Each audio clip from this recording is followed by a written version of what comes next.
A sound soul dwells within a sound mind and a sound body. You know, in today's age of social media, everyone is desperately looking for the answer. They're looking for the one little thing that'll flip their life 180 degrees.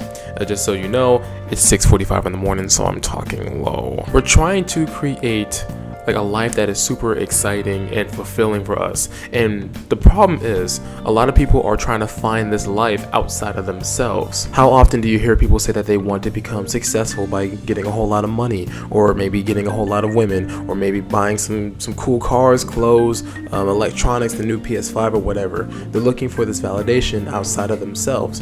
But in this pursuit of materialism, and in some cases hedonism, my voice is cracked. And in some cases, hedonism proves futile because you can't really find satisfaction in something that is outside of you or not personally fulfilling.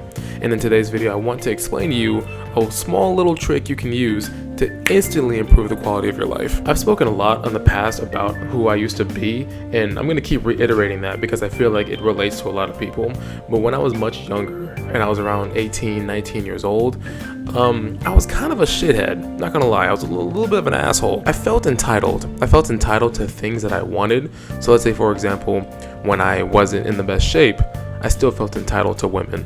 When I wasn't educated in any skill or whatever, I still felt entitled to money. And there's obviously no coincidence that those did not come to me, right? But I felt entitled to these things. And when I was looking for something outside of myself, it was impossible for me to feel fulfilled within myself. But when I employed a simple practice years later, like this was not immediate, this was years later, maybe like when I was like 23, I noticed that things started to change a little bit. I had this persistent idea in my head that life is gonna be good. I don't know when it was gonna happen, but life was gonna be good. And I think when I employed this, things started to happen in a good way. This little change in attitude and behaviors is called gratitude.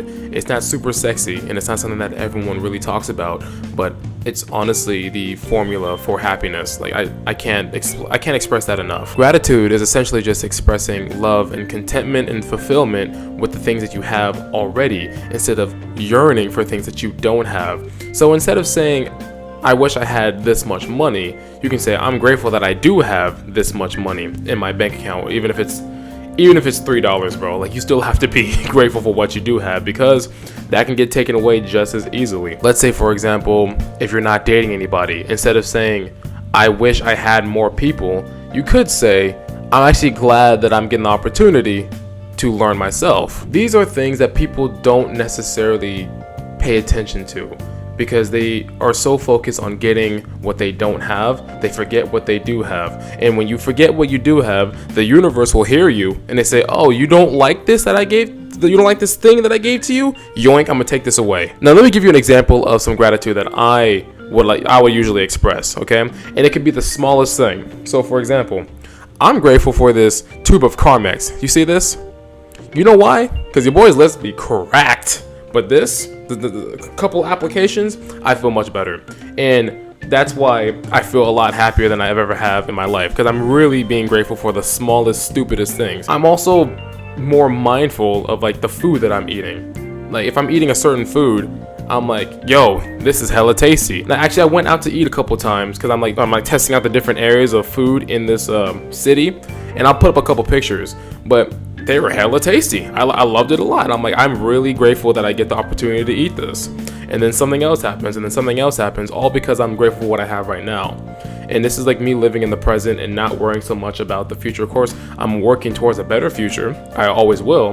But I'm not living in the future, or I'm not dwelling on the past. Now, how can you apply gratitude in your life? Even if you don't feel like you can be grateful for a tube of chapstick like I am, you can also employ gratitude journaling, right? I've mentioned journaling a million goddamn times. If you haven't started yet, what is your problem? But journaling can be an easy way to start this. So let's say in the morning, you write 2 to 3 things that you actually feel grateful for. It could be the smallest thing. And most people immediately go to, I'm grateful for my family, I'm grateful for my health. That's not bad. It's just that's very generic. Like everyone says that. Now, what are you truly grateful for? You can be grateful for the bed that you're sleeping in. It could be the pencil that you get to write down on your journal, and you get You can be grateful for your car. Like, I'm grateful for my car. Like, I'm glad I have it. Employ this and see how your outlook towards life changes.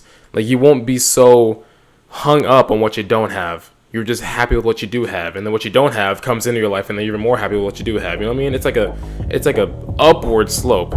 It's amazing, man. It's your Sensei King Kai. I appreciate you guys watching. Join my Discord server in the description, and I'll catch you in the next video.